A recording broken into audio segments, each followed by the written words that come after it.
नमस्कार, मी अक्षता पवार आणि तुम्ही पाहताय न्यूज मराठी 24/7. मंडळी, विधानसभा निवडणुकीची तारीख जाहीर झाल्यानंतर राज्यात राजकीय घडामोडींना वेग आलाय. सत्ताधारी पक्ष असेल किंवा विरोधी पक्ष, निवडणुकीत आपल्याच पक्षाला सर्वाधिक जागा मिळाव्या यासाठी सर्वतोपरी प्रयत्न केले जात आहेत. राज्यात सत्ता कुणाची येईल, महाविकास आघाडीची की महायुतीची, यावरच आज आपण चर्चा करणार आहोत. आज या विशेष चर्चेसाठी आपल्या स्टुडिओत आलेत राजकीय विश्लेषक हेमंत देसाई सर. हेमंत देसाई सर, आपलं स्वागत आहे आमच्या स्टुडिओमध्ये. नमस्कार. नमस्कार सर. तर सर, 2024 ची विधानसभा निवडणूक ही महाराष्ट्राच्या इतिहासातली सगळ्यात अवघड निवडणूक तुम्हाला वाटते का? नक्कीच. महाराष्ट्र राज्याच्या स्थापनेला आता 64 वर्ष झालेली आहेत आणि 64 वर्षामधला जर आपण इतिहास बघितला तर एवढी गुंतागुंतीची निवडणूक यापूर्वी कधी झाली. याचं कारण काय तर 2019 मध्ये जे काही नाट्य घडलं त्यानंतर 2 पक्ष फोडण्यात आले आणि त्यामुळे त्याच्या अगोदर 10-15 वर्ष अशी परिस्थिती होती की काँग्रेस राष्ट्रवादीची लोकशाही आघाडी एकीकडे आणि भाजप आणि शिवसेना एकसंध शिवसेना, एक शिवसेना असं युद्ध सुरू होतं. त्याच्या अगोदर जर बघितलं तर 1985 पर्यंत, 1960 ते 85 पर्यंत महाराष्ट्रामध्ये एका पक्षाची सत्ता असायची, काँग्रेस. तिथे आघाडीचं राजकारणच नव्हतं आपलं. ते आघाडीचं राजकारण किंवा युतीचं राजकारण हे नंतर सुरू झालं. हे 1990 नंतर. प्रथम आपल्याला माहिती आहे की 1995 साली युतीची सरकार आली, पहिली सरकार युतीचं. त्यानंतर कंटिन्युअस जर बघितलं आपण तर लोकशाही आघाडीचं सरकार होतं, 2 पक्षांचं सरकार होतं आणि नंतर पुन्हा युतीचं सरकार 2014 ते 19 होतं. 19 नंतर जी फाटाफूट झाली त्याच्यामध्ये जे 4 पक्ष होते त्या 4 पक्षांचं रूपांतर 6 पक्षात झालं, कारण 2 नवीन पक्ष आले, हे फोडण्यात आले. त्याखेरीज महाराष्ट्र नवनिर्माण पक्ष असेल किंवा MIM सारखा पक्ष असेल, वंचित बहुजन आघाडी असेल किंवा ही तिसरी आघाडी, असे अनेक खेळाडू याच्यात तयार झाले.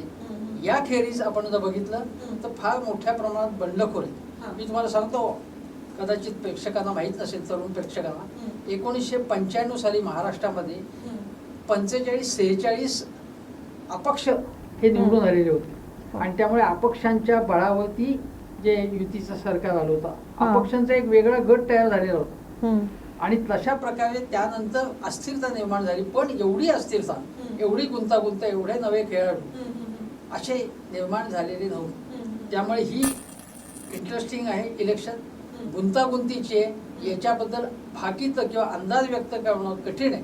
आणि अलीकडच्या काळात बघितलं तर आपण ओपिनियन पोलचे अंदाज असेल किंवा एक्झिट पोल नंतर जे काही अंदाज व्यक्त झाले तेही साफ कोसळल्यामुळे आता अंदाज व्यक्त करण्याच्या भानगडीत कोणी पडत नाही. खास करून 1 ते 1.5 वर्षात आपण जर पाहिलं महाराष्ट्रात, खास करून, कारण पूर्ण देशाचं लक्ष हे महाराष्ट्राकडे लागलेलं आहे. लोकसभा निवडणूक असेल किंवा विधानसभा निवडणूक, ह्या गेल्या 1-1.5 वर्षात जी बंडखोरी पाहायला मिळतेय किंवा जे पक्ष, जी ताटातूट होते पक्षांची, त्यामध्ये लोकांचा एकंदरीत विश्वास उडालाय राजकीय पक्षांवरून. नेमकं मत कुणाला द्यायचं हे लोकांना कळत नाहीये. कुठेतरी असं वाटू लागले आता की या पक्षावर विश्वास ठेवायचा की दुसऱ्या कोणत्या पक्षावरती. त्यावर तुम्ही काय बोलाल सर? पक्षापेक्षा यामध्ये आघाडीमधले युद्ध आहे. पक्ष जे आहेत आपल्याकडचे, ते पक्षांनी भूमिका बदलली याचं नाकारण्याचं कारण नाही. 2019 मध्ये जी शिवसेना भाजप युती होती ती तुटली. पण त्या तुटण्यापूर्वी जर आपण बघितलं, लोकांना वाटतं की उद्धव ठाकरेंनी अचानक साईड बदलली. तर साईड बदलली का? केवळ 2.5 वर्षाच्या मुख्यमंत्री पदाचा वाद नव्हता. 2014 ते 19 मध्ये काय झालं, 2014 साली अचानकपणे जेव्हा लोकसभा निवडणुकीमध्ये युती होती, म्हणजे शिवसेना भाजप एकत्र होती, पण लोकसभा निवडणुका झाल्यानंतर विधानसभा निवडणुकीच्या वेळी अचानक भाजपने सांगितलं की आम्ही स्वतंत्रपणे निवडणुका लढवतो. 2 दिवस आधी सांगितलं. आता सगळे उमेदवार ज्या ठिकाणी भाजपचे असणार आहेत त्या ठिकाणी सुद्धा शिवसेनेला उभे करायला लागले आणि भारतीय जनता पक्षाला जिथे शिवसेनेचे उभे होणार होते तिथे आपला पर्याय द्यायला लागला. अतिशय गडबड गोंधळ झाला आणि त्याचं कुठलंही कारण, स्पष्ट कारण भाजपने दिलं. त्यांना कॉन्फिडन्स काय आला होता की नरेंद्र मोदींच्या ताकदीवरती आपण निवडून आलो, ते प्रचंड लोकप्रिय आहेत, आपली लोकप्रियता शिखरावरती पोहोचली, त्यामुळे आपण स्वतंत्र निवडणुका लढवाव्या असं भाजपने ठरवलं. आणि 25 वर्षाच्या आपल्या मित्राला काहीही कारण नसताना दूर, हे पहिलं कारण, हा पहिली दगाबाजीचं राजकारण हे भाजपकडून झालं. मग काय झालं की विरोधी पक्षनेते एकनाथ शिंदेच होते, पण काही दिवसातच एकनाथ शिंदे हे अस्वस्थ झाले. त्यांनी एक मातोश्रीवरती काही आमदारांना सुद्धा ते घेऊन गेले होते त्यावेळी, आणि आपली ताकद त्यांनी दाखवली. त्यांना सत्तेच्या बाहेर राहायचं होतं, त्यांना काही करून सत्तेत जायचं. एकनाथ शिंदे आणि काही मंत्री मग सत्तेत गेले. पण 2014 ते 19 हा काळ असा होता की जेव्हा देवेंद्र फडणवीस यांची लोकप्रियता मोदींच्या बरोबर हळूहळू वाढत चाललेली होती यांची. आणि त्यामुळे शिवसेनेचे लोक त्यांच्याबरोबर आले, युतीमध्ये सामील झाले. याचं कारण काय, राष्ट्रवादी काँग्रेसने पाठिंबा अचानकपणे दिला फडणवीस सरकार. वास्तविक राष्ट्रवादी काँग्रेस विरोधात होते. शरद पवारांनी असं सांगितलं की शिवसेना ही दूर जावी भाजपपासून, म्हणून एक व्यूहरचना म्हणून मी हे काम केलं. पण प्रत्यक्षात तसं झालं नाही. शिवसेना विरोधी पक्षात होती, ती सत्तेत सामील झाली. 2014 ते 19 या काळामध्ये शिवसेनेच्या हातात जी काही खाती आली ती फारशी महत्वाची नव्हती. त्यांना फारसं महत्व देण्यात आल्यानंतर सगळी ताकद जी होती ती फडणवीसांच्या कडे केंद्रित झाली. यामुळे शिवसेनेमध्ये नाराजी निर्माण झाली. मग शिवसेनेचे मंत्री म्हणायला लागले की आम्ही आमचे सगळे राजीनामे खिशात ठेवलेत, कधी आम्ही राजीनामा देऊ, पण खिशातून ते राजीनामे बाहेर काय येत नाहीत असे आम्ही पत्रकार प्रश्न विचारतो, त्यांना त्यांच्याकडे उत्तर नसायचं. पण तोंड दाबून बुक्क्यांचा मार सहन करावा लागत होता. कुठलाही अधिकार नाही, कुठलाही निर्णय घेण्याचे स्वातंत्र्य नाही, आणि लोक टिंगल टवाळी करतात. मग उद्धव ठाकरे यांनी राम मंदिरावरनं प्रश्न निर्माण केले की तारीख पे तारीख तुम्ही सांगताय, राम मंदिर केव्हा होणार, अशा अनेक मुद्द्यावरनं जेव्हा ते प्रश्न उपस्थित करायला लागले. आणि मग उद्धव ठाकरेंनी शिवाजी पार्कवर एका सभेमध्ये, ज्या सभेत मी तिथे होतो, ते म्हणाले की 30 वर्ष आम्ही या युतीमध्ये सडलो आहोत असं ते म्हणाले. आणि मग त्यांच्यात दुरावा निर्माण झाला. पण त्यानंतर देखील अमित शहा त्यांच्या घरी आले मातोश्रीवरती, पुन्हा ते एकत्र आले आणि एकत्रपणे निवडणुका लढवल्या. आणि त्यानंतर मग निवडणुका लढवल्यानंतर त्यावेळी महत्वाच्या जागा ज्या आहेत, ज्या हमखास निवडून येणार, त्याच्याऐवजी कमजोर जागा शिवसेनेला द्यायच्या, त्यांच्या विरोधात आपले उमेदवार उभे करायचं असं भाजपने केले. संपूर्ण ज्याला म्हणतो की कपट नीती भाजपने केली. त्याचा उद्धव ठाकरेंना राग आला. त्यात भर पडली की मुख्यमंत्री पदाचा दिलेला शब्द पाळला नाही, बाळासाहेबांच्या खोलीत अमित शहानी दिलेला शब्द पाळला नाही. आणि त्यावेळी जेव्हा फडणवीसांना विचारलं की उद्धव ठाकरे असं म्हणताय, तेव्हा फडणवीस म्हणाले मला माहित नाही, मी त्या खोलीत नव्हतो. पण त्यानंतर जेव्हा त्यांचं तुटलं तेव्हा मग फडणवीस सांगायला लागले की असं असं घडलंय. पण त्यांना फक्त अमित शहाचे वर्षन माहिती आहे, उद्धव ठाकरेंचे वर्षन माहित नाही. ज्या उद्धव ठाकरेंचं भरपूर कौतुक फडणवीस 2014 ते 19 या काळात करत होते, त्यांनी एकदम पलटी खाल्ली. आणि उद्धव ठाकरे यांना जगातले सगळी पाप उद्धव ठाकरेंनी जणू केलेली आहेत, सगळ्या चुका त्यांनीच केलेल्या आहेत असं सांगायला सुरुवात केली. ही पार्श्वभूमी लक्षात घेतली पाहिजे. केवळ अडीच वर्षाचं मुख्यमंत्री पद आणि उद्धव ठाकरेंना सगळं पद पाहिजेत, सगळं सत्ता हवी आहे, हे नॅरेटिव्ह, फेक नॅरेटिव्ह आहे. हे सांगण्याचा प्रयत्न भाजप करते. आणि त्यांच्या तालावर नाचणारे एकनाथ शिंदे हे त्यांनी दिलेलं स्क्रिप्ट त्यावरतीच बोलतायत, हे आपण लक्षात घेतलं. सर, तुम्ही मुख्यमंत्री एकनाथ शिंदेंना कसं पाहता? महाराष्ट्राचा मुख्यमंत्री देवेंद्र फडणवीस असतील, नंतर उद्धव ठाकरे आणि आता एकनाथ शिंदे, तुम्ही कसं पाहता की लोकांच्या मनातला मुख्यमंत्री कोण आहे? लोकांच्या मनातला मुख्यमंत्री आपण असं लक्षात घेतलं पाहिजे की ही अध्यक्षीय पद्धत नाही आपल्याकडे. आपल्याकडे जसं ट्रम्प विरुद्ध कमला हॅरिस अशी निवडणूक होत नाही. आपण आमदारांना निवडतो आणि आमदार त्यांच्या नेत्याला निवडतात. त्यामुळे माझं म्हणणं असं आहे की असं हा विरुद्ध तो नेता असं आपण न महत्व देता आपण त्या सरकारला महत्व दिलं पाहिजे. माझं म्हणणं असं आहे की या सगळ्या कॅम्पेनमध्ये एकनाथ शिंदेच्या सुद्धा एक नाथ अशा ज्या पद्धतीने व्यक्तिगत करिश्मा निर्माण करण्याचा प्रयत्न आहे त्यांचा, आणि सगळ्या लाडक्या बहिणींचे तेच एकमेव भाऊ आहेत. आणि बाकी जे सगळ्या महाराष्ट्रात भाऊ आहेत ते भाऊच नाहीयेत, फक्त हाच लाडका भाऊ आहे असं जे दाखवण्याचा प्रयत्न, केवळ ही जाहिरात पाहिजे इव्हेंट बाजी आहे आणि त्या इव्हेंट बाजीला लोकांनी बळी पडता कामा नये. हे जे एकनाथ शिंदेचे प्रयत्न काय चाललाय की हे खोके बाजेत, हे गद्दार आहेत. यांनी केवळ खोके घेऊन म्हणजे केवळ स्वार्थ साधून पलटी मारलेली आहे. ही इमेज त्यांना बाजूला टाकायची आहे आणि आपली नवीन इमेज तयार करायची आहे. काळ जसा पुढे जातो तसं खोके गद्दार वगैरे हे बाजूला पडतं असं त्यांना असं वाटतं आणि म्हणून ते जाहिरातीच्या माध्यमातून असं दाखवत आहे की मी लोकांचा मुख्यमंत्री आहे, मी सामान्य लोकांचा मुख्यमंत्री. हे सगळं स्क्रिप्ट लिहून दिलेलं असतं. किंवा बाळासाहेब ठाकरे यांचं जे विचार आहेत ते उद्धव ठाकरे यांनी सोडले आणि म्हणून आम्ही बाळासाहेबांना सोडलं नाही, आम्ही उद्धवना सोडलं असं सांगण्याचा प्रयत्न. हे सगळं स्क्रिप्ट आहे, हे नॅरेटिव्ह आहे, ते भारतीय जनता पक्षाने तयार केलेलं आहे आणि त्याला लोक बळी पडणार नाहीत असा मला विश्वास आहे. IANS वृत्तसंस्था आणि मॅट्रिक्सचा ओपिनियन पोलमध्ये जो सर्वे समोर आलाय, या सर्वेत महायुतीला बहुमत मिळण्याची शक्यता आहे अशी त्या सर्वेमध्ये माहिती समोर आली आहे. त्याबद्दल तुम्हाला काय वाटतं सर? की महायुतीला जास्त जागा मिळतील की महाविकास आघाडीला? मी पहिल्यांदाच म्हटलं की आता एक आठवडाच उरले असताना जवळजवळ अशाबद्दल भाकीत व्यक्त करणं हे वेडेपणाचं आहे.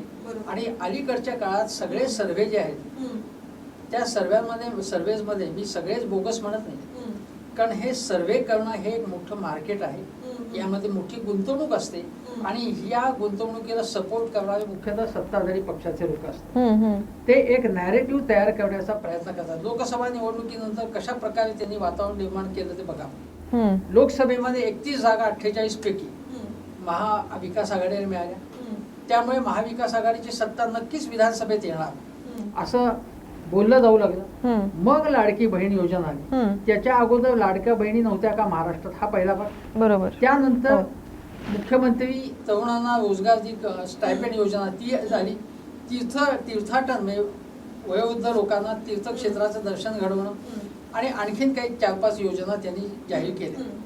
त्यानंतर असं वातावरण निर्माण करण्याचा त्यांचा प्रयत्न सातत्याने राहिलेला आहे की आमचंच सरकार येणार आहे. आणि हरियाणामधल्या निवडणुकींचे रिझल्ट आले. आता आपण लक्षात घेतलं पाहिजे की हरियाणा महाराष्ट्र निवडणुका एकाच वेळी होणार होत्या. निवडणूक आयोगाने त्याच्यात फारकत केली आणि त्यावेळी असं म्हटलं जाऊ लागलं की कदाचित हरियाणामध्ये फटका बसेल आणि म्हणून हरियाणामध्ये लक्ष केंद्रित करावं म्हणून मोदी सरकारने ही चाल खेळलेली आहे. हरियाणामध्ये अचानकपणे मोदी सरकारला यश मिळालं आणि त्याचा त्यांना उलटा फायदा झाला. म्हणजे हरियाणामध्ये जर फटका बसणार होता, एक्झिट पोलचा अंदाज होता, तसा फटका बसला असता तर महाविकास आघाडीला छाती पुढे करून बोलता आलं असतं आणि अधिक आत्मविश्वास आला असता. त्या उलट भाजपला हा आत्मविश्वास आला हे आपण लक्षात घेतलं पाहिजे. पण या हरियाणा आणि याच्यामध्ये जे अंतर निर्माण केलं, महाराष्ट्र झारखंड एकदा आणि हरियाणा वेगळं, हे त्यांनी जाणीवपूर्वक केलं आणि त्या स्ट्रॅटेजीला त्यांना यश मिळालं. हरियाणाच्या निवडणुकीमध्ये काय झालं की मतविभागणी जर केली, आपण लक्षात घेतलं पाहिजे की 30% मतदानाची टक्केवारी काँग्रेसची होती.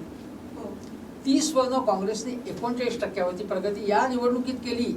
काँग्रेसचा भले पराभव झाला आणि 36% मतं भाजपला मिळाली होती गेल्या वेळी, ती आता 39% झाली. म्हणजे प्रगती कोणाची झाली? काँग्रेसची 9% आणि भाजपची फक्त 3% प्रगती झाली. बरोबर. तरी सुद्धा काँग्रेसचा पराभव का झाला याचं कारण असं आहे की यांनी काँग्रेसच्या विरोधात बंडखोर उभे केले, अपक्ष उभे केले आणि जातीचं पूर्णपणे बांधणी केली.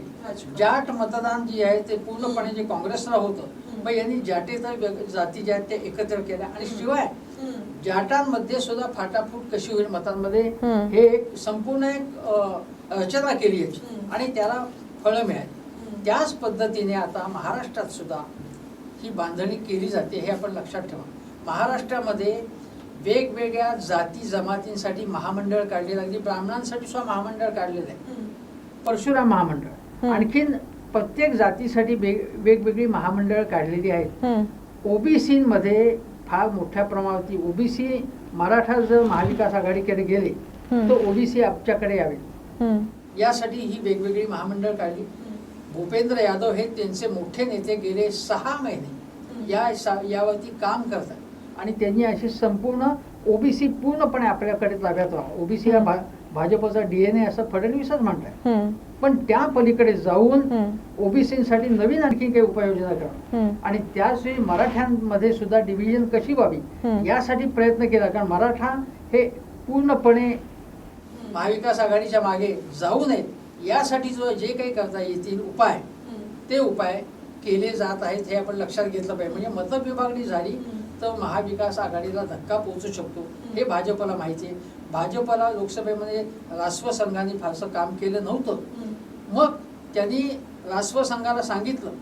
राष्ट्र संघ आणि भाजप यांच्या मिटिंग्स झाल्या आणि त्यांनी पद्धतशीरपणे संघटना पूर्णपणे मागे उभी केली, काम सुरू केलं आणि त्यांचं काम जे आहे हे नेटाने काम करतात, निवडणुका मनापासून लढवतात, प्राणपणे लढवतात. हो. ही त्यांची जिगर आहे, त्याचं कौतुक केलं पाहिजे असं माझं स्पष्ट मत आहे. पण गेल्या काही काळात आपण पाहिलं तर देशात आणि विशेषतः राज्यात जातीचं राजकारण खूप पाहायला मिळतंय. म्हणजे एक वेळ अशी होती की भाजप म्हणायची काँग्रेसला की जातींचं राजकारण होतंय, मतं वाटली जातात. मग आत्ता काय सुरू आहे?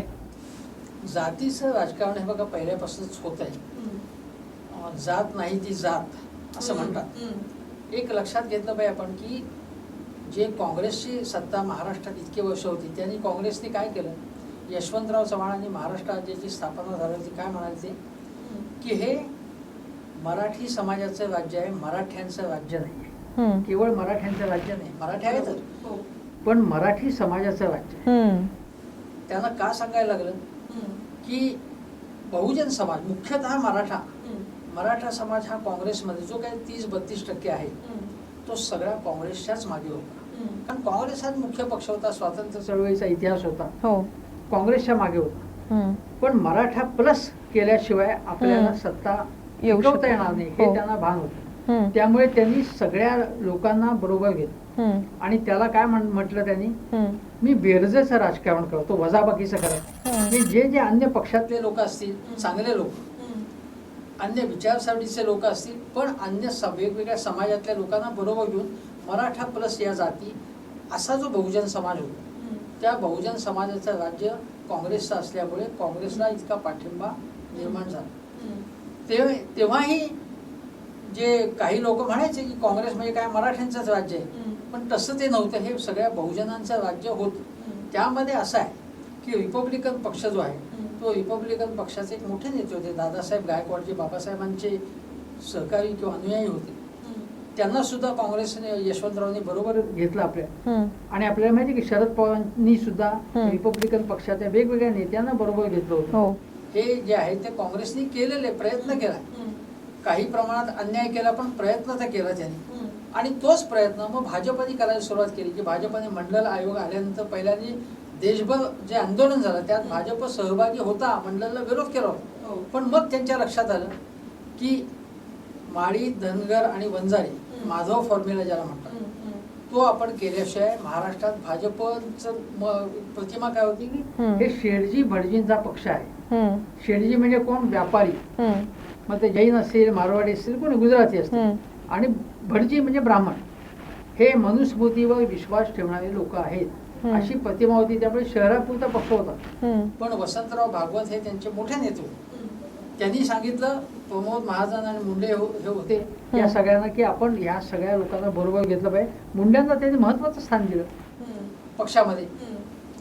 आणखीन बरेच नेते होते त्यांच्यात, नासर फरांदे होते, बरेच नेते होते जे ओबीसीमधले होते, बाकीच्या समाजातले होते, दलितांमधून सुद्धा त्यांनी काही नेते घेतले आणि मग भाजप हळूहळू वाढायला लागला. आज अशी स्थिती आहे की मराठा समाजाच्या आरक्षणाच्या निमित्ताने मराठी आणि ओबीसी यांच्यामध्ये एक दुही निर्माण झाली. अनेक गावामध्ये किंवा खेड्यामध्ये आता अशी स्थिती आहे की मराठा समाजाचं दुकान असेल तिकडे ओबीसी जाणार नाही आणि ओबीसीचा जो काही व्यवसाय असेल तिथे मराठा जाणार नाही. अशा प्रकारचं अत्यंत भयंकर ज्या महाराष्ट्राने शाहू फुले आंबेडकरांचं नाव घेत राजकारण केलं, इथे असं व्हावं. आज जर बाबासाहेब हयात असते, आज जर शाहू किंवा फुले हयात असते तर त्यांना अत्यंत वेदना झाल्या असत्या. हो. आपण पक्षाच्या पलीकडे जाऊन हे केलं सांगितलं पाहिजे हम्म. की कृपा करून हम्म. तुमच्यामध्ये कितीही आरक्षणावर वाद असला हम्म. तरी वाद म्हणून खेळा. हम्म. त्याच्यामधून अशा प्रकारचं समाजामध्ये दुही फैलावू नका. हम्म. तशी वक्तव्य कोणी करू नका. हम्म. आणि वक्तव्य केली तर ती संपूर्ण समाजात पसरतात. आणि हिंदू मुस्लिम यांच्यामध्ये जशी दुही गुजरातमध्ये गुजरात दंगलीच्या वेळी निर्माण झाली होती हम्म. तशी स्थिती आज महाराष्ट्रामध्ये जातीवरून आहे. हम्म. कितीही राजकारण कोणी कसंही केलं तरी जातीवरून असं राजकारण करून समाजामध्ये अगदी भावाभावांमध्ये भावाभावासारखं नातं जे ओबीसी आणि मराठ्यांमध्ये आहे ते त्याच्यामध्ये अंतर निर्माण होता कामा नये. यासाठी राजकीय नेतृत्वाने प्रयत्न केला पाहिजे. आपण जर पूर्वी इतिहास पाहिला तर बाबासाहेब असतील, फुले असतील किंवा अगदी राजकारणातले टिळक असतील, आगरकर असतील, जे कोणी होते ते पहिल्यांदा सामाजिक नेतृत्व देत होते आणि मग राजकारण करत होते. राजकारणी नेते हे पहिल्यांदा समाजाचे नेते असतात. त्यामुळे सामाजिक नेतृत्व त्यांनी केलं पाहिजे. आणि या नेतृत्व करत असताना आपला सगळा समाज एकच आहे आणि जात आणि धर्माच्या भिंती पूर्णपणे नेस्तनाबूत केल्या पाहिजेत हे आपण लक्षात घेतलं. जरांगे पाटलांनी जेव्हा मराठा आंदोलन पुकारलं आणि त्याच्यानंतर जे मराठा आणि इतर ज्या जात असतील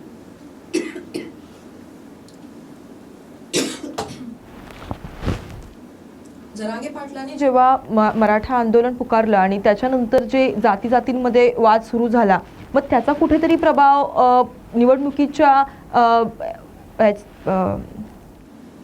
त्याचा कुठेतरी परिणाम परिणाम निवडणुकीच्या निकालावर पडेल का असं तुम्हाला वाटतं का? मराठा आरक्षण हा विषय निवडणुकीचा विषय होणारच आहे, झालेलाच आहे. म्हणजे आपण बघा एक उदाहरण सांगतो की मराठा आरक्षण हे आम्हाला कुणब्यांची सर्टिफिकेट, कुणबी असल्याची सर्टिफिकेट देऊन जवळजवळ संपूर्ण मराठा समाजाचं कुणबीकरण करावं हे मनोज जरांगे यांचा प्रयत्न आहे. कुणबीकरण करण्याचा अर्थ कुणबींना ओबीसीमधनं मिळतं आरक्षण. म्हणजे सगळ्या मराठा समुदायाला ओबीसीच ठरवा अशी त्यांची मागणी होती. जेव्हा त्यांनी हे उपोषण वगैरे केलं तेव्हा प्रथम लाठीमार झाला आणि मग देवेंद्र फडणवीस गृहमंत्री असल्यामुळे त्यांनी देवेंद्र फडणवीसांना टार्गेट केलं. मग संपूर्ण महाराष्ट्रामध्ये हे आंदोलन तापलं, हवा तापली. जरांगे नावाचा एक फॅक्टर तयार झाला. बरोबर. मग त्याचा ओबीसी समाजावरती काय परिणाम होईल, आपल्याला फटका बसेल का भाजपला असं वाटलं. कारण फडणवीस हे ब्राह्मण आहेत हे मुद्दामून सांगतोय. कारण इथे आपण अकॅडमिक चर्चा करतोय, कोणाची काय जात याला काही महत्व नाही. पण फडणवीस काय म्हणाले की ओबीसी हा आमचा डीएनए भाजपचा. भाजपने यापूर्वी काय म्हणत होते की काँग्रेसवाले राष्ट्रवादीवाले हे जातीचं राजकारण करतात. मग तुम्हाला तुमची जात सांगावी का लागली बरोबर की किंवा तुमचा डीएनए का सांगायला लागला.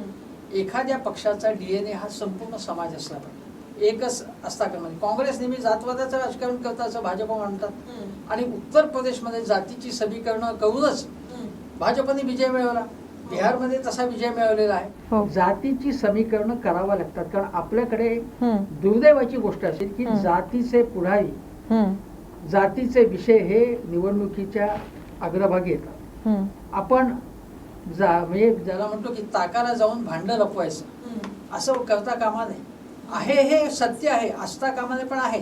तेव्हा जात हा विषय केंद्रभागी आता कसा आलाय की भाजपच्या मागे कोण ओबीसी, महाविकास आघाडी विशेषतः शरद पवारांच्या मागे कोण मराठा समाज, काँग्रेसच्या मागे मराठा समाज असं वातावरण आहे.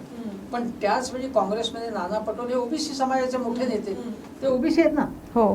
तसंच भाजपमध्ये मराठा नेते रावसाहेब दानवे मराठा नेते ज्यांनी काल आपल्याच एका कार्यकर्त्याला लाथ मारली की कॅमेरामधल्या याच्यातनं बाहेर बाजूला. हो. हे काय आहे, याच्यामध्ये तुमची सरंजामशाही मानसिकता दिसते. बरोबर. की कार्यकर्त्यांनी अंतरावरती राहायला पाहिजे, मी मोठा आहे, कॅमेरा समोर फक्त मी असणार आहे, ही मानसिकता कुठून आलेली आहे. आणि याच्यामध्ये काय काय त्यांना सांगू बघतायत. हे जे आहे हे प्रत्येक पक्षामध्ये सुद्धा असं असू शकतं. पण ही जातीची मानसिकता, हा जो संकुचित दृष्टिकोन आहे तो आपल्याला बाजूला टाकला पाहिजे. जर तुम्ही शिवरायांचं, आता शिवरायांचं सुद्धा राजकारण, छत्रपती शिवाजी महाराजांचं राजकारण भाजपने कसं केलं तर भाजपने सगळ्या पुस्तकातनं किंवा जो बाबासाहेब पुरंदरेंनी जो इतिहास सांगितला तो इतिहास शिवाजी महाराज हे मुस्लिम द्वेष्टे होते असं सांगायचा प्रयत्न केला. शिवाजी महाराज हे आक्रमक जे मुघल होते त्यांच्या विरोधात होते. त्यांना नेस्तनाबूत त्यांना करायचं होतं. त्यांनी इकडच्या हिंदू मुस्लिम असं काहीही भेदाभेद केला नाही. त्यांच्या बरोबर अनेक मुस्लिम सैनिक होते त्यांच्या याच्यामध्ये, अनेक त्यांचे सहकारी होते. पण त्यामुळे तो सगळा जो नॅरेटिव्ह कसं भाजपने केले की ते मुस्लिम द्वेष, त्यांनी मुस्लिम द्वेष्टे होते असं बिलकुल नव्हतं. शिवराय हे इतका आदर्श राजा का म्हणतो कारण कुठलाच भेद त्यांनी पाळला नाही. स्त्री पुरुष जात धर्म यसा आणि असा आदर्श राजा, त्याचं तुम्ही वेगळंच चित्र लोकांपुढे ठेवलं. हे आपण लक्षात घेतलं पाहिजे. हे भाजपचं राजकारण कशा प्रकारचं आहे आणि मग त्याची रिॲक्शन वेगळ्या प्रकारे झाली आणि त्याच्यातनं संभाजी ब्रिगेडनी जे काही त्याची रिॲक्शन दिली त्यातून वेगवेगळ्या जाती संघटनांना मराठा आरक्षण, जरांगे पाटील उदयाला येण्यापूर्वी मराठा समुदाय हा वेगवेगळ्या प्रकारे असा तयार होत होता. तो जरांगेंच्या आरक्षणाच्या निमित्ताने आणखीन प्रकट त्यांनी आपली जी प्रतिक्रिया आणखीन जोरदारपणे व्यक्त केली. पण महाराष्ट्रात आता फार मोठा जातवाद बोकाळला आहे, हे अत्यंत दुर्दैवी आहे, हे स्पष्टपणे सांगायचं. महाराष्ट्रात पाहायला गेलं तर मराठा समाजाची संख्या ही सर्वाधिक आहे आणि कुठेतरी जरांगे पाटलांनी जेव्हा मराठ्यांच्या हक्कासाठी हे आंदोलन पुकारलं, मराठ्यांना आरक्षण मिळावे ह्यासाठी, पण आता विधानसभा निवडणुकीच्या अगदी तोंडावरती जरांगे पाटील म्हणाले की मी निवडणूक लढवणार नाही. तर ह्याचा कुठेतरी मराठा समाजावरती परिणाम झाला. बरं, त्यानंतर असंही झालं की त्यांनी आव्हान दिलं सरकारला की शिंदे सरकारला पाडायचं, महायुतीला पाडायचं. आपल्या सगळ्या मराठा समाजाला त्यांनी हे आव्हान केलंय. आणि दुसरी बाजू अशी की एकनाथ शिंदे हे स्वतःही मराठा समाजाचे आहेत. तर त्याचं तुम्हाला काय वाटतं, काय परिणाम होऊ शकतो की मराठा समाजाचा एकंदरीत? मनोज जरांगे पाटील या फॅक्टरचा मराठवाड्यामध्ये खूप इफेक्ट झाला. लोकसभेत एक संभाजीनगरमधली संदीपान भुमरे जे मंत्री आहेत त्यांची जागा फक्त शिंदे गटाची आहे. शिंदे यांनी त्यांचं ज्या पद्धतीने हँडल केलं आंदोलन आणि त्यामुळे शिंदे त्यांच्याबद्दल पहिल्यांदा कौतुकाने बोलले की हे कोण जरांगे मी बघायला इथे आलोय, असं करून त्यांनी त्यांचं एक विश्वास किंवा त्यांचं प्रेम संपादन केलं. एक राजकारणी म्हणून त्यांनी व्यवस्थित शिंदेनी ते पाऊल टाकलं. त्यानंतर जरांगे हे सातत्याने फडणवीसांनाच टार्गेट करत असताना शिंदे काहीच रिॲक्शन देत नव्हते. त्याच्यावरून शिंदे त्यांचा एक प्रकारे उपयोग स्वतः करून घेत होते. जरांगे कोणाला वापरून देणार नाही. जरांगे हा स्वतंत्र स्वाभिमानी माणूस आहे. पण शिंदेना वाटत होतं की अरे आपला फायदा याच्यामुळे एक मी मराठा आहे, फडणवीसांची जात आडवी येते कारण ते ब्राह्मण असल्यामुळे ते मराठा समाजाचे ते असे नेते होऊ शकत नाही. म्हणजे त्यांनी मराठा समाजासाठी त्यांनी अनेक पावलं उचलली, हे नाकारण्याचं कारण आहे त्यांच्या सरकार. त्यांनी इंडिव्हिज्युअल नाही, त्यांच्या सरकारने नक्कीच केली पावलं. पण शिंदेनी आपलं नेतृत्व एस्टॅब्लिश करण्यासाठी हा सगळा मुद्दा त्याचा त्यांना उपयोगास आला. मग काय झालं की आता लोकसभा निवडणुकीमध्ये एक शिंद्यांचा उमेदवार सोडल्यावरती सगळीकडे महायुतीचा दाणादाण म्हणजे भाजपची दाणादाण उडवण्यासाठी जरांगे हे अत्यंत कारणीभूत ठरले. त्यामुळे हे धास्तावले अक्षरशः आणि सगळे शिंद्यांचे भाजपचे नेते, अजितदादांचे नेते त्यांना भेटायला लागले, त्यांच्याशी चर्चा करायला लागले, त्यांचं प्रेम, त्यांचा विश्वास संपादन करायला लागले. हे केवळ त्यांच्या ताकदीची त्यांना कल्पना आल्यामुळे की आता आपला फटका बसला, विधानसभेमध्ये आमदार म्हणून पराभूत झालो तर आपलं राजकारणच संपेल. महायुतीला काय वाटत होतं की जरांगेनी जर निवडणुका लढवल्या तर मराठ्यांची मतं विभागली जातात आणि त्याचा आपल्या फायदा होईल. पण जरांगे हे अत्यंत हुशार आहेत. त्यांना राजकारणाची जाणीव आहे, वास्तवाची जाणीव आहे. ते पुस्तक वाचून शहाणे झाले नाहीत, अनुभवातून ते शहाणे झालेले आणि त्यांच्यामध्ये एक पूर्णपणे कशा प्रकारे पावलं टाकावी याचं एक शहाणपण त्यांच्यामध्ये, ज्याला आपण उपजत शहाणपण म्हणतो, ते त्यांच्यामध्ये आहे. त्यामुळे त्यांना अंदाज आला आणि त्यांनी ठरवलं की मी काही निवडणुका लढवणार नाही. आधी त्यांनी मुलाखती घेतल्या, पण मग कारण तसं जर झालं असतं, मी इनिशियल रिॲक्शन अशी माझी होती की एवढ्या लोकांना तुम्ही बोलवलं, इतक्या मुलाखती घेतल्या, तर त्यांना सगळे जे होते उमेदवार ते निवडणूक लढण्यासाठी सज्ज झाले होते. पण त्यांच्या घरात निराशा येणार नाही का? त्यांच्या आई वडिलांना, त्यांच्या कच्च्या बच्च्यांना काय वाटेल याचं? ठीक आहे, तो मुद्दा बाजूला ठेवा. पण जर जरांगेनी निवडणूक लढवली असती तर ते महायुतीला फायदा आला असता. निवडणूक न लढवता ते काय म्हणाले की पाडायचं त्यांना पाडा तुम्ही, आणि असं म्हणून त्यांनी फडणवीसांना अजूनही सातत्याने टार्गेट केले. हो. याचा अर्थ त्यांनी व्यवस्थित मेसेज दिलाय की भाजपच्या नेतृत्वाखालच्या महायुतीचा पराभूत करायचं आहे तुम्हाला. आणि त्यामध्ये ते जर असा मेसेज त्यांनी दिला की शिंदेचे जे आहेत म्हणून उदय सामंत त्यांना पहाटे भेटायला गेले, वारंवार भेटायला गेले, आणि ते म्हणाले की जरांगे हे माझे मित्र आहेत. एका वर्षात जरांगे त्यांचे जिवलग मित्र झाले, हे आपण समजून घ्या. जिवलग मित्राला त्यांना वाटलं की आपण मध्यरात्रीनंतर भेटा कोणाला न सांगता, आणि जेव्हा हा जिवलग मित्र आणि यांचं दृश्य पडद्यावरती आली तेव्हा मग ते म्हणाले की मी तुम्हाला सांगणारच होतो मीडियाला हो. की काय आम्ही सहज चर्चा केली. त्यांच्या प्रकृतीची मला विचारपूस करायची होती. त्यांच्या प्रकृतीची अलीकडे फार काळजी वाटायला लागली अनेकांना. हे मला काही कळत नाही, पण हे असं आहे ते आहे.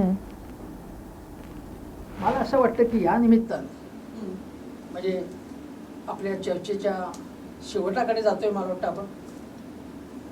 आता मतदारांना मला माहित नाही काय शेवटाकडे जातोय किंवा नाही, तुम्हाला किती वेळ बोलायचं आहे. अजून आहे सर, बराच वेळ आहे. हो अच्छा. सर, प्रश्न भरपूर आहेत आपले. बऱ्याच लोकांनी आपल्याला काही प्रश्नही विचारले. जरांगे पाटलाचा आपण मगासपासून आपण त्यांच्यावर चर्चा करतोय. कुठेतरी असं ऐकण्यात येतं की मराठा आंदोलनाच्या आधी जरांगे पाटील हे नाव कुणालाच माहित नव्हतं. हे नाव अचानक येतं, एका समाजाचं प्रतिनिधित्व करतं. तो समाजही असा की ज्याची सर्वाधिक संख्या महाराष्ट्रात आहे, ज्याचा मुख्यमंत्रीच त्या समाजातला येतो. आणि आता जेव्हा निवडणुकीच्या तोंडावरती जरांगे सुरू आहे सगळीकडे, आणि मुख्यमंत्री स्वतः म्हणजे असं पहिल्यांदाच झालं असेल की कुठला एक सामान्य व्यक्ती येतो आणि डायरेक्ट मुख्यमंत्र्यांना टक्कर देतोय. आणि मुख्यमंत्री कुठेतरी तुम्हाला वाटतं का की जरांगे पाटलांच्या मागे कुणाचा तरी हात असावा, कुठल्या तरी राजकीय मोठ्या व्यक्तीचा? नाही, मला असं बिलकुल वाटत नाही. भारतीय जनता पक्ष सांगण्याचा असा प्रयत्न करतो भाजप की याच्या मागे त्यांना म्हणायचं की शरद पवार आहेत. हो, त्यांना स्पष्टपणे म्हणायचे शरद पवार आहेत किंवा यांच्या मागे उद्धव ठाकरे आहेत. उद्धव ठाकरेंचं त्यांचं फारसं काही जाणं येणं नाही, त्यामुळे तसा तो आरोप टिकणार. म्हणून शरद पवारांचं का नाव घेतात, कारण शरद पवारांनी मराठा समाजाचे नेते, तुम्हाला इंग्रजीमध्ये जर तुम्ही वाचलं तर पहिला शब्द येतो मराठा स्ट्रॉंग मॅन शरद पवार, असा पहिला शब्द येतो की मराठा समाज. वास्तविक तसं नाही आहे, कारण शरद पवारांनी इतर समाजासाठी सुद्धा भरपूर केले. शरद पवारांना जोपर्यंत आपण या आघाडीचे नेते कोण आहेत, खाली शिल्पकार शरद पवार महाविकास आघाडीचे, शरद पवारांवरती वार केला आणि त्यांना बाजूला जेव्हा करू आपण तेव्हाच आपल्याला यश मिळेल. म्हणून मग शरद पवारांनी काय सांगितलं, मी त्यांना एकदाच भेटायला गेलो होतो, ते सगळ्या मीडियाच्या बरोबर गेलो होतो. हो, आता जरांगेंचं जे काही राजकारण आहे आणि माझं राजकारण त्या एकाच पद्धतीने जात असेल.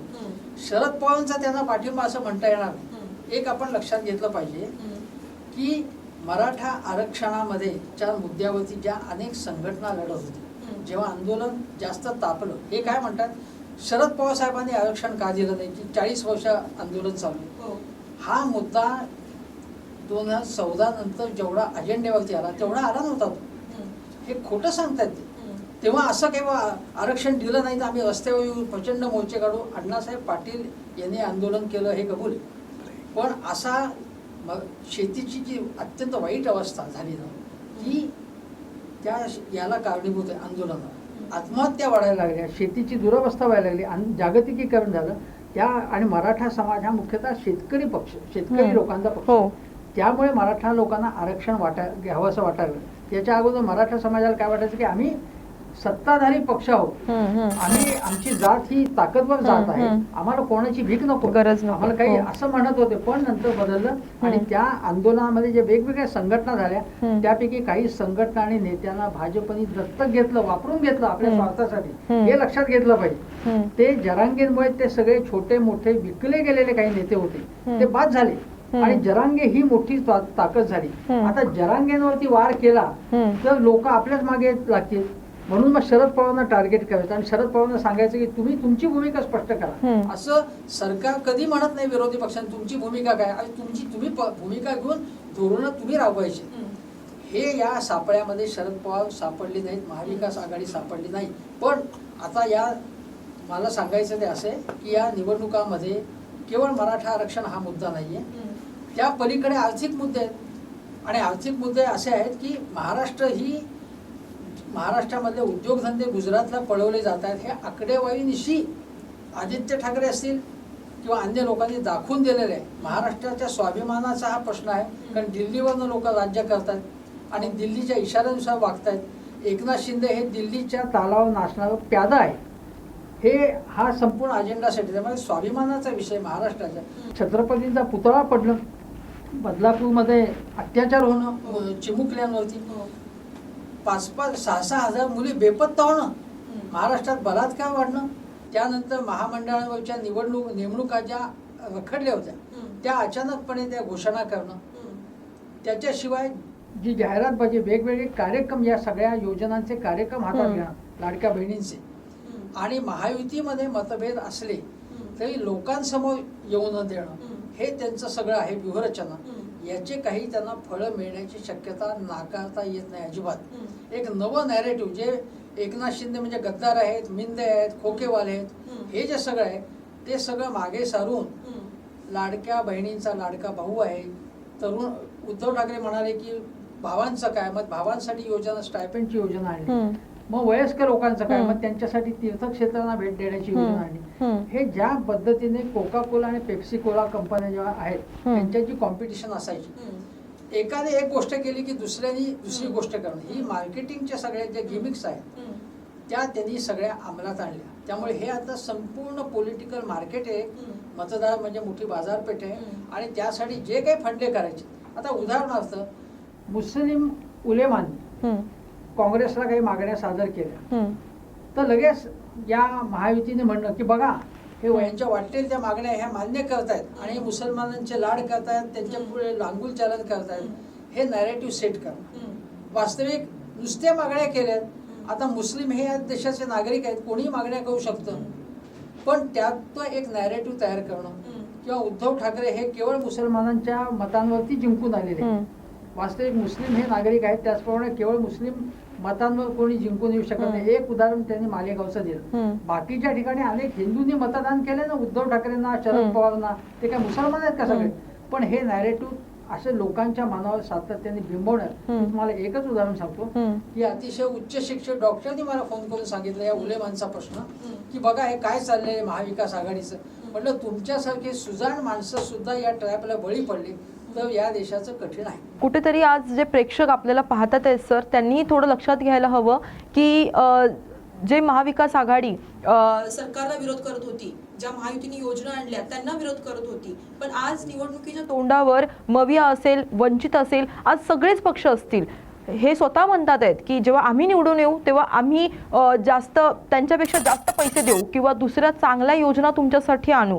हे जनतेनं लक्षात घेणं फार महत्त्वाचं आहे आणि जागरूक राहणं फार महत्त्वाचं आहे. 4 महिन्यांपूर्वी जेव्हा लोकसभा निवडणूक पार पडली तेव्हा महाविकास आघाडीला मोठा धक्का बसला. त्यावेळी असं कुठेतरी म्हटलं जात होतं की वंचित ही भाजपची बी टीम आहे आणि आता तोच आरोप राज ठाकरेंवर लावला जातोय. वंचितने भाजपला उपयोग होईल अशाच प्रकारे खेळ्या केलेल्या आहेत आजपर्यंत. वंचित बहुजन आघाडीला कदाचित आवडणार नाही, त्यांचे लोक लगेच ट्रोल करतात.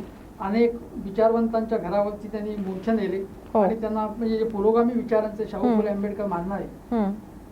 मला सुद्धा प्रसंगी असा अनुभव आला की मी काही एखादं विधान केलं की त्याच्यावरती लगेच ते सोशल मीडियावर ट्रोल करतात. परंतु आपण असं बघितलं की वंचित बहुजन आघाडीने लोकसभा निवडणुकीच्या वेळी जेव्हा आम्ही चर्चेमध्ये सहभागी होतो असं दाखवायचं आणि प्रत्यक्षामध्ये जागांच्या बाबत गंभीरपणे चर्चा करायची नाही, देवाणघेवाण करण्याची तयारी दाखवायची नाही आणि बाहेर येऊन काहीतरी सातत्याने त्या चर्चेमध्ये कोलदांडा घालायचा, आडवं घालायचा काहीतरी, हे सातत्याने प्रकाश आंबेडकरांनी केलं आणि याच्या अगोदरचा त्यांचा अनुभव असाच आहे. पण त्याचा त्यांना फटका बसला.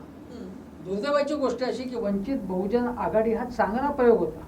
म्हणजे समाजातले केवळ बौद्ध नाही तर बौद्धेतर जे आहेत अनुसूचित जातीमधले अगदी ओबीसी मधले जे घटक आहेत ते एकत्र आणून त्यांची एक आघाडी करणं ही चांगला प्रयोग होता.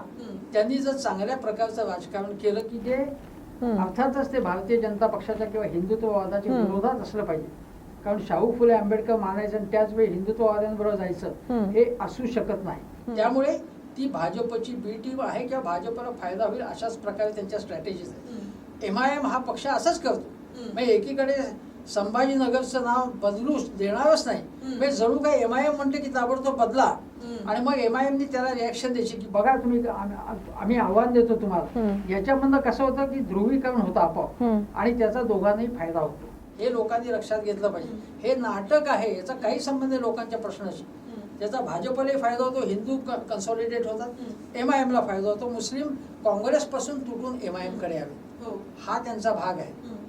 हे लक्षात घेतलं पाहिजे. तसंच राज ठाकरे हे काय म्हणतात की मी 155 ठिकाणी उमेदवार उभे केलेले आहेत आणि मी निवडणूक लढवतोय, आणि दुसऱ्या क्षणी ते म्हणतात की मुख्यमंत्री फडणवीस होणारेत आणि भाजपच सरकार मिळाले. जे निवडणुका लढवतात ते असं म्हणतात का की म्हणजे समजा शरद पवारांनी म्हणावं मी निवडणूक लढवते पण मुख्यमंत्री मात्र चंद्रकांत दादा पाटील होणार, असं कसं म्हणतील ते?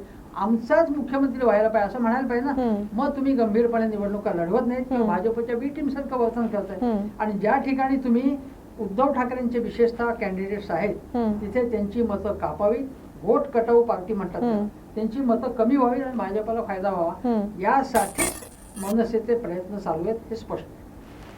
लोकसभा निवडणुकीनंतर आताची जी विधानसभा निवडणूक आहे त्यात मवियाचे जे प्रयत्न आहेत ते कमी पडतील आणि जे महायुतीचं जे चालू आहे योजना असतील किंवा जाहिराती असतील त्यामधून त्यांना जास्त फायदा होईल असं वाटतं का? कारण की महाविकास आघाडी ही खूप ताकदीनं लढली जेव्हा लोकसभा निवडणूक होती, पण कुठेतरी हा गेल्या 3-4 महिन्यात त्यांची ताकद कमी होत चालली आहे किंवा त्यांचे प्रयत्न तेवढे दिसून येत नाहीयेत.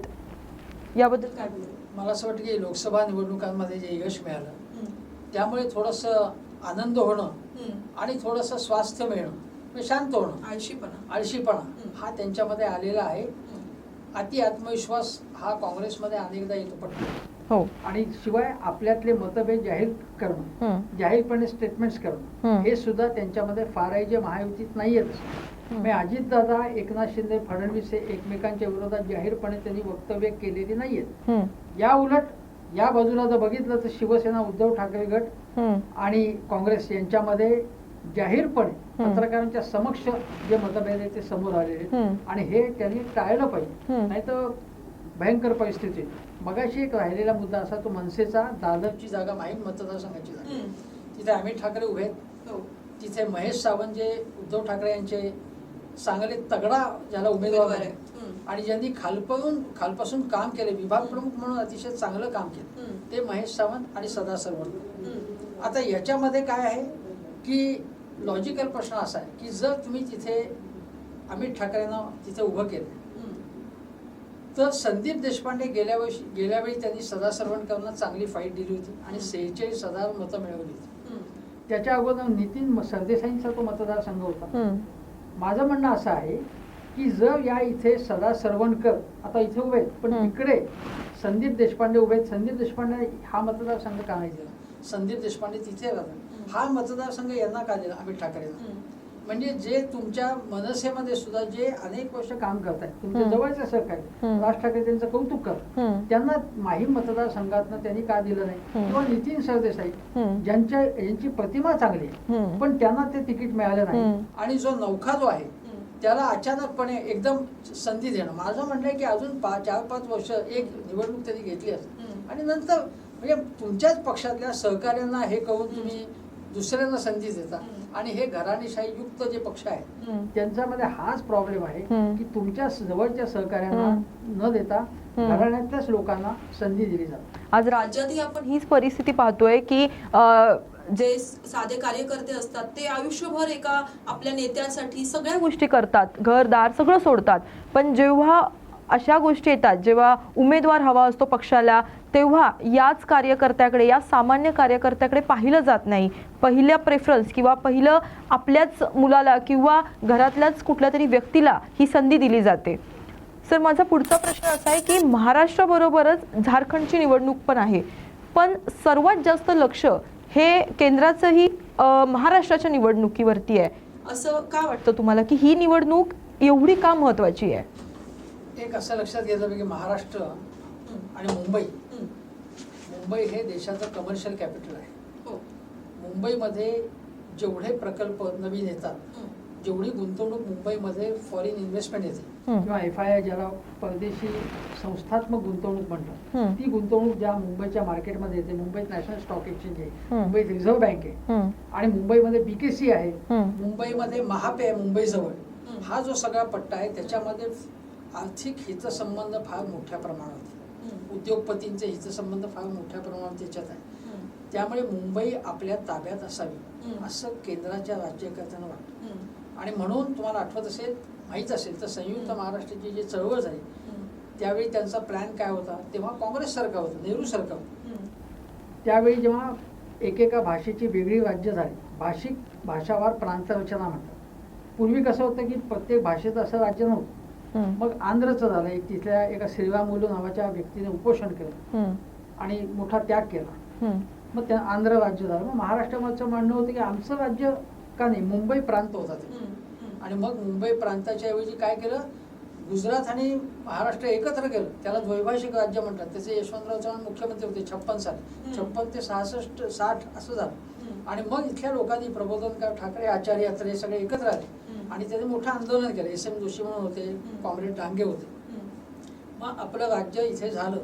त्यावेळी कसं होतं की मुंबईसह संयुक्त महाराष्ट्र झाला पाहिजे. हम्म. मुंबई गुजरातला द्यायची नाही किंवा कुठल्याही दुसऱ्यांना द्यायची नाही, मुंबईसह पाहिजे. मुंबई त्यांना लुबाडायची होती. कारण मुंबईमध्ये टेक्स्टाईल मिल्स होत्या इथे, ज्या बंद झाल्या, ज्याच्यामध्येच आता चॅनलचे ऑफिसर झाली आहेत, ज्याच्यामध्ये आर्थिक ज्याला सर्व्हिसेस म्हणतो, फिनान्शियल सेक्टर, जर मोतीलाल ओसवाल बघा, त्या ठिकाणी मिलच होती जवळ, एल्फिन्स्टन रोड किंवा तुम्ही त्या भागात संपूर्ण, त्या ठिकाणी सगळ्या मिल जाऊन हे सगळे इंडस्ट्री झाले. ते का आल्या की या मिल संपल्या, पण त्यांना मिलमध्ये सुद्धा इंटरेस्ट होता. कारण अनेक इंडस्ट्रीज होत्या, वागळे इंडस्ट्रियल इस्टेट ठाण्याला किंवा ठाणे बेलापूर इंडस्ट्रियल इस्टेट, याच्यामध्ये पैसा आहे खूप, त्यामध्ये उद्योगपतींना त्याच्यामध्ये व्यवसायाने, म्हणून मुंबई आपल्या ताब्यात असायला पाहिजे आणि इथला कामगार नष्ट झाला पाहिजे, असं त्यांचं संपूर्ण षडयंत्र होतं. आणि ते गुजरात ही भांडवलदार मुख्यतः होते त्याच्यामध्ये, जे गुजरातचं कडे आकर्षण होतं. त्यांचं म्हणणं होतं की मुंबईला आम्हाला द्या, महाराष्ट्र घ्या तुम्ही, मुंबईचा सगळा पैसा होता तो आम्हाला द्या आणि बाकी सगळा महाराष्ट्र घ्या, तुम्ही काय करायचं ते करा. ते आपण मानलं नाही, आपण चळवळ केली आणि मुंबईसह महाराष्ट्र मिळवलं. मग आता महाराष्ट्र जर तुमचा आहे, मग निदान मुंबईसह महाराष्ट्रावरती आम्हाला राज्य करू द्या, असे भाजपचं स्वप्न आहे. नेहरूंच्या विरोधात महाराष्ट्र तेव्हा लढला होता, पण नेहरूंनी मान्य केली. नेहरूंनी महाराष्ट्रावरती असा अन्याय केला नाही कधीही. नेहरूंनी त्यावेळी, नेहरूंचं धोरण वेगळं होतं. त्यांना असं वाटत होतं की स्वातंत्र्य आत्ताच मिळाले तेव्हा भाषेवरनं भांडू नका, एक देश एक ठेवा, म्हणून त्यांचा विरोध होता.